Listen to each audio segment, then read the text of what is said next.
Tēnā koutou katoa, nau mai ki Warrant Fitness. Te hōtaka e titiro ana I te tiwhikete o te tangata, pērā I tō te motoka. I tēnei wiki kei te titiro ki tēnei tangata, I aia e pēhi nei ki raro I tēnei mate o te momona. Ko ia ka huri o na whakaaro ki te titiro ki tētahi āhuatanga rerekē hei awhine I aia. Nō reira tēnei wiki kei te kōrero a Kushla kia Terry Ehau. Mā taki mai. I tēnei rā, ka kawe a Terry I tētahi peke whakapakari tinana. Engari I nā tata nei, he mea nui ake tāna hei kawe, I te mea he tangata momona rawa ia. My name is Terry Ehau. I used to be 177 kgs. I used to wear clothes 6 extra large. I'm lucky to be alive. High blood pressure, type 2 diabetes, lack of exercise, bad eating habits were the things that were impacting on me directly. Because I tried every other diet in the world and they were never successful for me. Nō reira ka huri a Terry ki te mahi poka. It was a laparoscopectomy, I think they call it, but keyhole surgery. So I've just got 6 little holes, 6 little scars around my tummy that, you want to have a look at them? Yep. You sure? Yeah. I don't know if the woman out there will be able to deal with this. I'll suck my tummy right in. Oh, okay. And so basically, what did the procedure entail? Well, if you can understand, like they put six thingamajigs into your tummy, and then like they're able to go inside with a microscopic surgery or whatever they call it, and they staple my stomach, sew it up or whatever they do, and then cut it, and then they took part of my small intestine and cut it and took it up and reattached it to my stomach. So then I end up with a stomach about as big as an egg.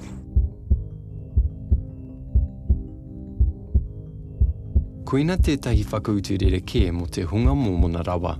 He mea rerekē rawa, he nui hoki te utu ki te nuinga o tātou.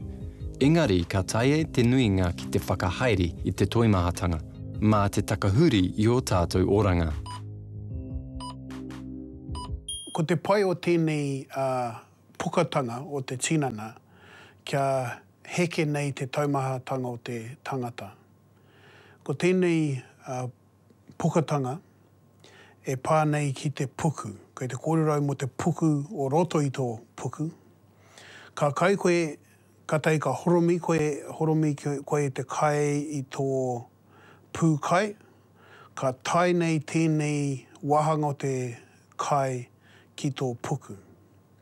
Ko te raru o wete o nā tāngata pēnei te momona, ko te rahi o te puku.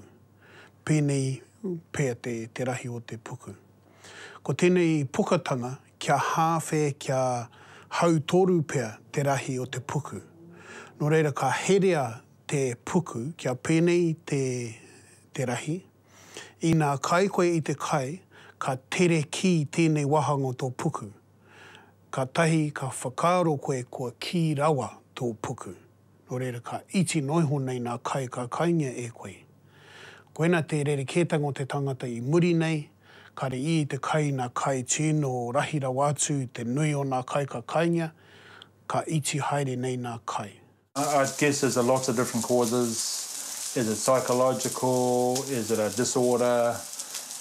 I don't know. I honestly can't tell you what caused my overweight. Growing up on the coast, like we were all active, we had no TV. You made your own fun, you walked up in the bush, you walked up the creeks, you walked over the hills. That was our lifestyle. Then moved to Auckland when I was 14. Played rugby at school. And then when I left school, I played rugby pretty actively, actually. And, when I finished playing senior rugby in Auckland, I was about 18 stone, no excess weight. And when I stopped playing rugby and probably kept indulging the way I used to then, because those were the days where a good feed was about a steak that covered your whole plate. Whereas nowadays, there's no way I can even consider eating that, or even before I had the operation. But by then it was too late. I mean, I was already in the state where I was overweight. I tried all the different diets and they weren't working. Ka ngana a Terry ki te whakamakiri momona, engari te taia, e hare te mea ko ia anake. Whetutu kaupaihinati o ngā tangata o Aotearoa e kaha hiahia ana ki te whakamākere momona, engari ka hinga. That was difficult, not in terms of your mental ability, but knowing, for example, that walking from one of our whareas up to where my office was, I used to puff. And so I guess in the back of my head there was this niggling thought, you know, like my health is not that hot. So I guess led to my having the operation. And even though we didn't say it to him, I'm sure he could feel it. He could feel it walking through the whole water, that, you know, people saying things behind his back and things like that. So you were often tired and lethargic at work? I wouldn't say tired or lethargic, but I was aware that my health wasn't at an optimal level. Terry was at a size where he was having trouble to stay awake. And that was because of the obesity, not because he wasn't interested in what was happening at the time. His concentration span was very, very limited. And in terms of, you could see he was suffering carrying the weight. Somewhere in the back of my head there was this feeling of uneasiness, that I was probably lucky to be still alive, and that it wasn't by design, it was by mistake. Ka tuku atu te puku I ngā karere ki te roro, me he mea kua makona. Ka pau te ruata kauminiti o te puku e noho ki ana, ka tahi ka tai atu te karere.